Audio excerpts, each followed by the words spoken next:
தயவு செய்து அந்த பேச்சை மட்டும் விட்டுடுங்க தம்பி. மீனாவை அனுப்பி வைக்க எனக்கு இஷ்டம்.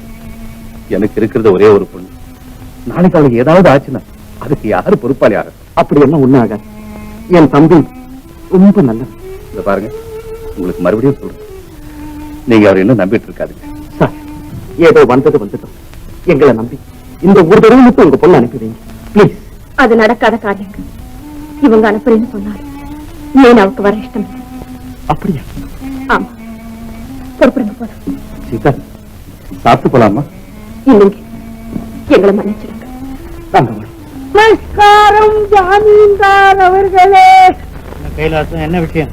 இல்ல, உங்க சின்ன மருமக வீட்டுக்கு வந்துருச்சான்னு பாத்துட்டு போக வந்தேன். வந்துருச்சோ? நீ மட்டும் இல்லையா, வர்றவன் எல்லாருமே இந்த கேள்வியை தான் கேட்கறான். மானம் போகுது. இருந்தாலும் அந்த மனுஷனுக்கு இவ்வளவு பிடிவாதம் கூடாதுங்க.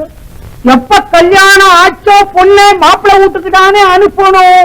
இத அந்த அம்மா அடிக்கடி அந்த ஆளுகிட்ட சொல்றாங்க. கேட்க மாட்டேன்றாரு, தூணு மாதிரி நிக்கிறாரு. கைலாசம், நான் ஒரு முடிவுக்கு வந்துட்டேன். என்ன? கோபாலுக்கு வேற கல்யாணம் பண்ணுவோம். நாளைக்கு ஒரு பெண்ணு பாரு.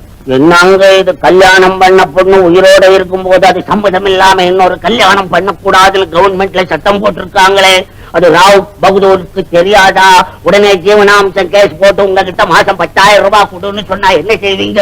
அதுக்காக நீங்களும் விட மாட்டீங்க. உடனே பட்டணத்துக்கு போய் பெரிய வச்சோலா இங்க கூட்டியாந்து அவருக்கு ஒரு பங்களா ஒண்ணு கட்டி உட்கார வச்சு கேஸ் நடத்த ஆரம்பிச்சா ஜமீன் கேஸ் லேசா முடியுமா? 4 தலைமுறைக்குள்ள நடக்கும். நமக்கு இந்த வம்பு ஒரு யோசனை எனக்கு பிறக்குது. என்னையா? இப்பவே உன் பொண்ணு இங்க அனுப்புறியா, இல்ல நான் வேற கல்யாணம் பண்ணவா அப்படின்னு ஒரு மிரட்டல் கடுதாசி விடுவோம். கடுதாசி வேணும், நேரம் கழிச்சு போகணும். இப்பவே 100 ரூபாய் செலவழிச்சு ஒரு பெரிய தந்தி விடுறேன். வேணாயா, நீ சொன்ன மாதிரி நானே கடுதாசி எழுதுறேன். இந்த கடிதத்தை தந்தி போல் பாவித்து உடனே உங்கள் பெண்ணை அனுப்பி வைக்கவும். இல்லாவிட்டால் என் மகனுக்கு வேறு ஒரு பெண்ணை கல்யாணம் செய்யும்படி ஆகும் என்பதை முடிவாக தெரிவித்துக் கொள்கிறேன். தெரிய மந்திரி, அது ஒரு ஜமீன்தார் இப்படியா எழுது? அவங்க எழுதி இருக்கிறது சரிதானே? அந்த வீட்டுக்கு வர்றவங்க உங்க மருமக எங்கேன்னு அவங்கள கேக்குறாங்க. இங்க வர்றவங்க உங்க பொண்ணு ஏன் புருஷன் வீட்டுக்கு இன்னும் போகாம இருக்குன்னு என்ன கேக்குறாங்க. இத பாருங்க, வயசுக்கு வந்த பொண்ணு, அதுவும் ஒருத்தருக்கு வாழ்க்கைப்பட்ட பொண்ணை பிறந்த இடத்துலயே வச்சிருக்கலாமா? நீ என்ன வேணாலும் சொல்லு, மீனா என் மக, அவ இங்கதான் இருப்பான். மீனா உங்க மகங்கிறத விட ஜமீன்தாரோட மருமக, கோபாலோட மனைவிங்கிறத நினைச்சு பார்த்து அவளை இன்னைக்கே அனுப்பி வச்சிடுங்க. இஷ்டமில்லாத பொண்ணு அனுப்பி வைக்க எனக்கு இஷ்டம் இல்ல, அவ்வளவுதான். அப்படின்னு உங்க பொண்ணு பேச்சு கேட்டுக்கிட்டு நம்ம குடும்பத்துக்கு என்னைக்கும் தீராத அவமானத்தை தேடிட்டு போறீங்களா? அவமானமா? ஆமா, மீனா வாழா வெட்டி நம்ம நடத்தை ஜமீன்தார் குடும்பத்துக்கு திருப்தி இல்லையா? அதனால அவங்க வந்து பொண்ணை அழைச்சிட்டு போகலையா அப்படின்னு எந்த முறையா சொன்னா? ஊரெல்லாம் இதே பேச்சுதானு வேலைக்காரி சொன்னா. கல்யாணமான 3வது நாள் பிறந்த வீட்டுக்கு வந்த பொண்ணு அங்கேயே தங்கியிருக்குங்கிற ஒரு விஷயம் மட்டும் ஊருக்கு தெரிஞ்சா போதாதா? உடனே அதுக்கு கண்ணை மூக்கு காதெல்லாம் வச்சிடாத. உலவாய மூட ஊர்வாய மூட முடியாது. அதுக்கு தகுந்தபடி ஜமீன்தார வேற கடுதாசி எழுதிருக்காரு. இத பாருங்க, அந்த பையனுக்கு இன்னொரு இடத்துல கல்யாணம் ஆயிட்டா அப்புறம் நம்ம பொண்ணோட கதி என்ன ஆகுது? உண்மைதான், யோசிக்க வேண்டிய விஷயம். மீனா, நீ நாளைக்கே உன் புருஷன் வீட்டுக்கு போகணுமா? அப்பா ஒண்ணும் பேசாது, அவசியம் போய் ஆகணும். எல்லாத்தையும் ரெடி பண்ணி வச்சுக்க, நான் இப்ப ஜமீன்தார் தந்தி விட்டுறேன். மங்களா, என்னங்க? மீனாவை நாளைக்கு அனுப்புறதாக ராவ் பகதூர் தந்தி வந்து எல்லா உன்னுடைய செய்தி. தம்பி, நாளைக்கு மீனா இங்க வரதா உங்க மாமா தந்தி கொடுத்திருக்காரு.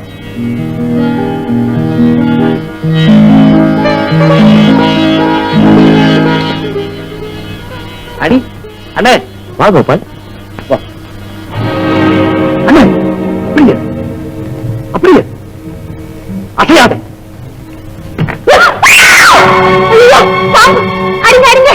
வேண்டாம், அதை அடிக்க வேண்டாம்.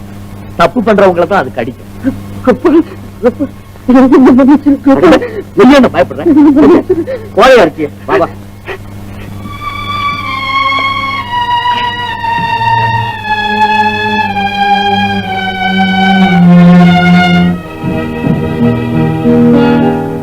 வேண்டாம், நீ பயப்படாத, நான் இருக்கேன். உட்காரு உட்காரு. அண்ணி, எனக்கு நல்ல வேலை பிறந்திருக்கு. அதனால்தான் அண்ணனுக்கு வந்த ஆபத்தை தடுக்க முடியாத சந்தர்ப்பம் எனக்கு கிடைச்சது. இன்னொரு விஷயம் தெரியுமா?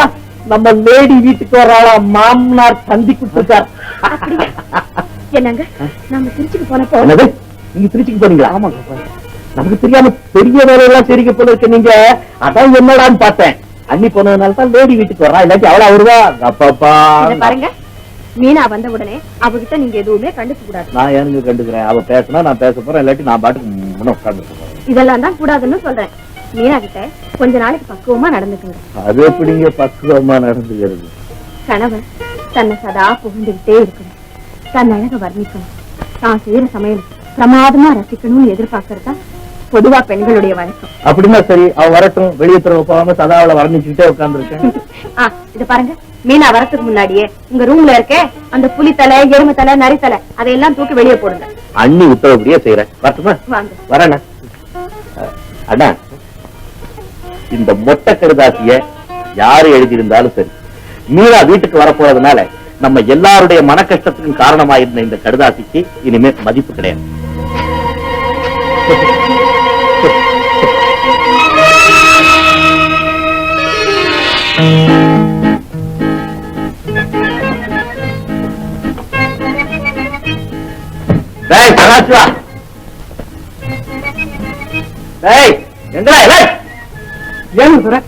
எல்லாத்துக்கும் வெளியே போடுறான்.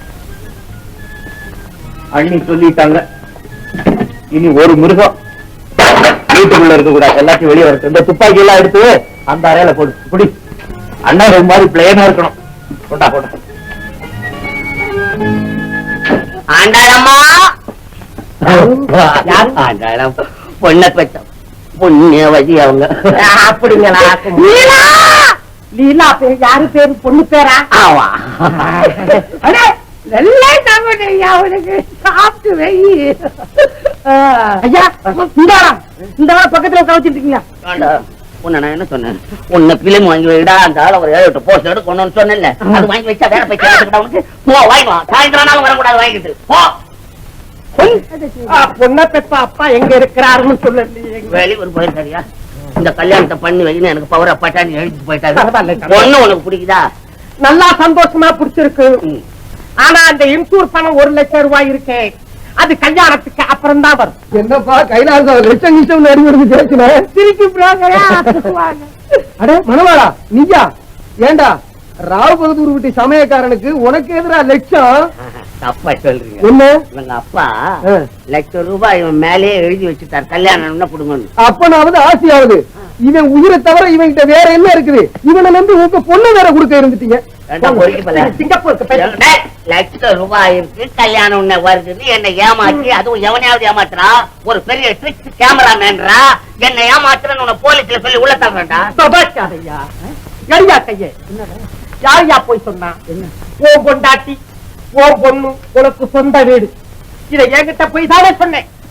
1000 பொய்ய சொன்னேன், 1000 கல்யாணத்தை பண்ணேன், 1000 ரூபாயை சேர்த்து வச்சிருக்கேன். நான் ஒரே பொய்ய தாயா சொன்னேன், அது நானா சொன்னேன். நான் நிமிர்ந்து தாயா நின்னேன். எங்கது என் ராஜா, என் ரோசானுவம் பொண்ணு என்ன வளர்ச்சிட்டான். நிமிர்ந்து பாக்குறேன், நிமிர முடியல, விழுந்துட்டையா. என் பொண்ணு எனக்கு முன்னால பாத்தாளா? பல தடவை மனசை விட்டு பரிமாறிக்கிட்டோம். வெளியே போமா, வெளியே போமா. குரலை காதுல கேட்காம வெளியே போகிறதா? அதான் பேசுறேன், கேட்கிறே போ. என்னைக்காவது ஒரு நாளைக்கு இந்த வீட்டுக்கு நான் மருமகனாக வந்தே தீர்வேன். அப்போது புவா அசமாடு கத்துற ஒரு உருவத்தை உங்க கையில கொடுக்கத்தான் போறேன். நீங்க பால் உடுக்க போகிறீங்க. பால் உடுக்க போகிறீங்க. போக முடியாது.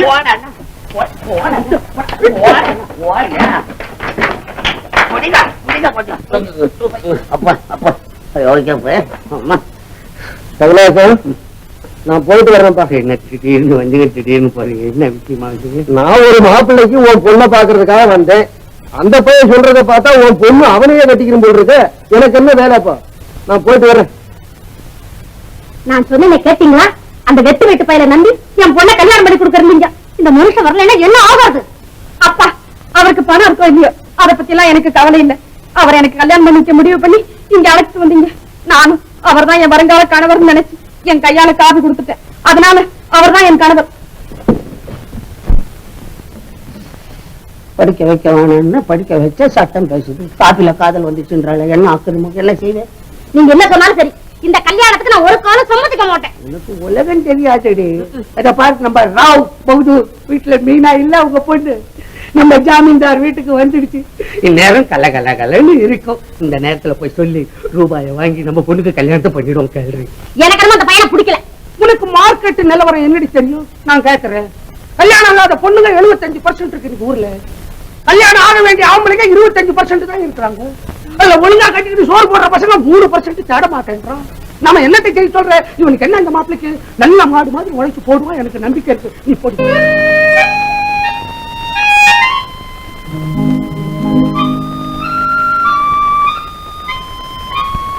முடிஞ்சுதா உங்க கோமாளித்தனம்? இன்னும் ஏதாவது பாக்கி இருக்கா? நீங்க வரேன்னு நான் எவ்வளவு ஆசையோடையும் சந்தோஷத்தோடையும் இருந்த தெரியுமா? உங்களுக்கு எனக்கு ஒத்து வராது. இன்னும் உங்க மூளை கேட்கல. என்ன ஏன் வலுக்கட்டாயமா இங்க வரவழைச்சீங்க? நான் உன்னை இங்க வலுக்கட்டாயமா வரவழைக்கல. பின்ன நானே பிரியப்பட்டு வந்தேன்னு நினைக்கிறீங்களா? ஆமா, உங்க அப்பா உங்களுக்கு 2வது கல்யாணம் பண்றேன் லெட்டர் எழுதினாரே, அப்படியே பண்ணி தொலைக்கிறதானே? அப்பா ஒரு பைத்தியக்காரர். அதுக்கு பயந்து என்ன இங்க அனுப்பிச்சு வச்சிருக்காரு. என்ன நான் அங்கேயே நிம்மதியா இருந்திருக்கேன். என் நிம்மதியே அநியாயமா கெடுத்துட்டீங்களே. என்ன கண்டா நீ ஏன் இப்படி வெறுக்க? உங்களை நான் வெறுக்கல. உங்ககிட்ட இருக்கிற அறியாமையை வெறுக்கிறேன். அநாகரிகத்தை வெறுக்கிறேன். படிக்காட்டி அது அநாகரிகமா? என்பவர்கள் அப்படித்தான்.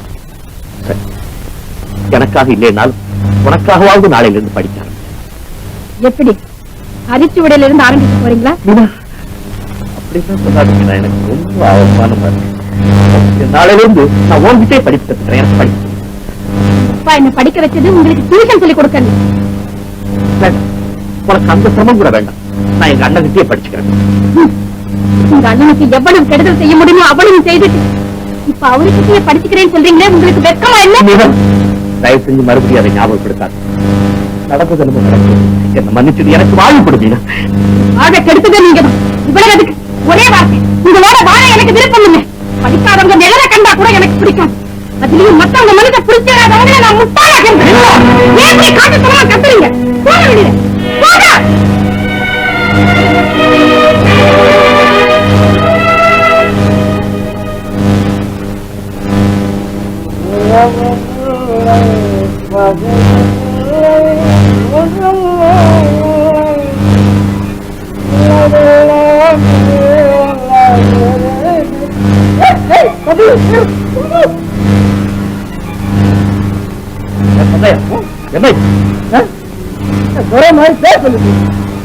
யாரு தெரியுமா?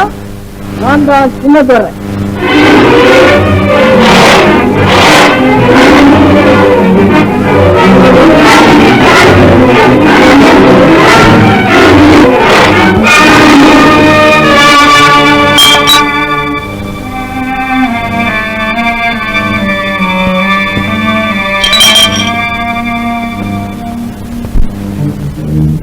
மீனா,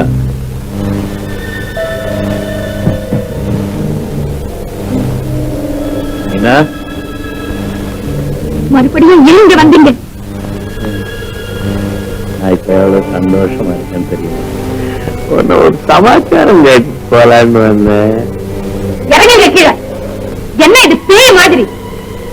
பேய் மாதிரி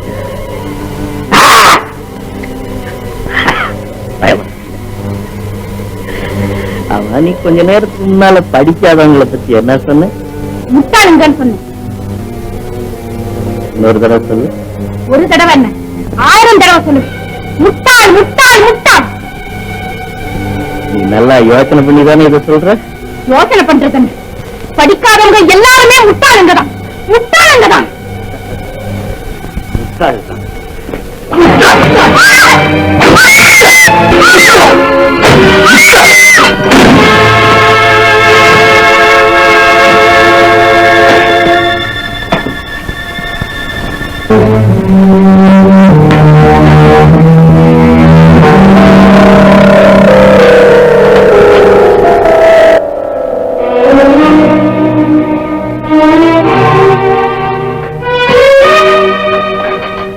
அவன் செய்த காரியத்தை ராத்திரி பாட்டு பாடி கலாட்டா பண்ணும்போது ஏதோ நடக்க நினைச்சு அப்படியே நடந்து போய். தம்பி, வீணா எங்கப்பா? வீணா எங்க? தெரியாது.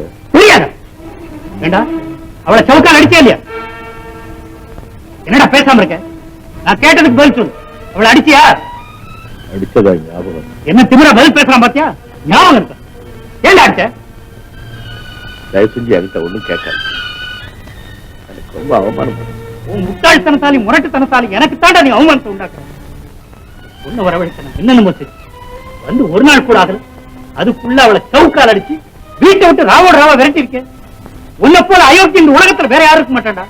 உனக்குள்ள அதுக்கு கல்யாணம். கொஞ்சம் பொருங்க, இங்க என்ன நடந்துச்சுன்னு தெரியாம அவனை ஏன் திட்டுறீங்க? உன் மகன் ரொம்ப யோக்கியன், அவனுக்கா பறிஞ்சு பேச வந்துட்டியோ? தாலி கட்டின மனைவியோட குடும்பம் நடத்த தகுதி இல்லாதவன்னு ஊராரெல்லாம் இவனை பத்தி கேவலமா பேசுறது உனக்கு என்ன தெரிய போகுது? அப்பா, எனக்கு மனைவியோட மானம் தான் பெருசு. உன்னை போல அறிவு விட்டவனுக்கு மானம் ஒண்ணு இருக்கா? இருந்தா உன் சகோதரனை பத்தி நீ முட்டை கடைதாத்தி எழுதுவியா? என்ன அப்பான்னு கூப்பிட வேண்டிய ஒரு ராஜுடா. உனக்கு அந்த அறிவு இல்லை. போதும், உண்மை என்னன்னு தெரியாம பேசாதீங்க. அந்த ராஜு கோபா, நீ என் வாய் அடைச்சதோட கண்ணையும் குத்தி இருந்தா இப்படி நீ கஷ்டப்படுறத நான் பார்க்காமலே இருந்திருக்கலாமே. மங்கா போகல போறியா? ஏய், இப்ப ராபகதூர் வீட்டுக்கு போய் ராஜு பத்தி நீ முட்டை கடைதாசி எழுதினது, வீணாவை அடிச்சது இன்னும் எனக்கு தெரியாம என்னென்ன அயோக்கியத்தனம் பண்ணிருக்கியோ அதுக்கெல்லாம் அவர் காலில் விழுவியோ மன்னிப்பு கேட்க எனக்கு தெரியாது. அந்த பெண்ணோட வந்தாத்தான் இந்த வீட்டுல உன கேடா. இல்ல நீங்க அரியெடுத்து வைக்க கூடாது. போடா போடா.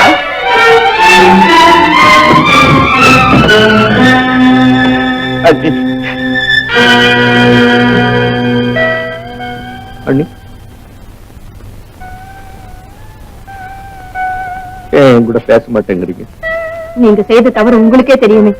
நான் தவறு செஞ்சேன் அண்ணி. நேற்று ராத்திரி வீட்டுல நடந்தது விபரமா உங்ககிட்ட சொல்றதுக்காக தான் நான் இங்க வந்திருக்கிறேன். வேண்டாம், எல்லாம் நான் கேள்விப்பட்டேன். நான் இவ்வளவு தூரம் சொல்லி கொஞ்சம் கூட பொறுப்பில்லாம நீங்க இப்படி நடந்துகிட்டீங்கன்னா என்ன அர்த்தம்? அண்ணி, வந்ததும் வராதமா ஒரு பொண்ணு குதிரை அடிக்கிற மாதிரி சவுக்கால் அடிச்சா அவ எப்படித்தான் உங்க கூட குடும்பம் நடத்துவா? உங்க அண்ணன் இது வரைக்கும் என்ன கோமா பார்த்தது கூட கிடையாது. அவரை பார்த்தாவது நீங்க தெரிஞ்சுக்க வேண்டாம். இப்பதான் புரியுது நீ அவங்க கூட குடும்பம் நடத்த ஏன் பயப்படுறாங்க. என் கூட குடும்பம் நடத்த பயப்படுறாளா? நான் பயப்படுறேன். நீ அவ கூட குடும்பம் நடத்த நான் பயப்படுறேன். இதெல்லாம் நான் நம்ப மாட்டேன். நீங்களே நம்பலன்னா இந்த உலகத்துல வேற யாரு என்ன நம்ப போறா? அதனாலதான் சொல்றேன், இப்பவே போய் மீனாவை எப்படியாவது சமாதானம் பண்ணி கூட்டிட்டு வாங்க. அண்ணி, அவங்க வீட்டுக்கு அதெல்லாம் எனக்கு தெரியாது. மீனாவை கூட்டிக்கிட்டு வராம என் முகத்திலே முழிக்க கூடாது. போங்க.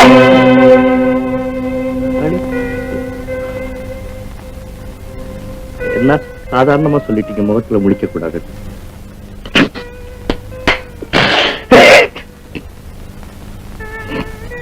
போறேன். நான் வேற யாருக்காகவும் போகல. மறுபடியும் உங்க முகத்துல முழிக்கணுங்கிறதுக்காகவே நான் போறேன்.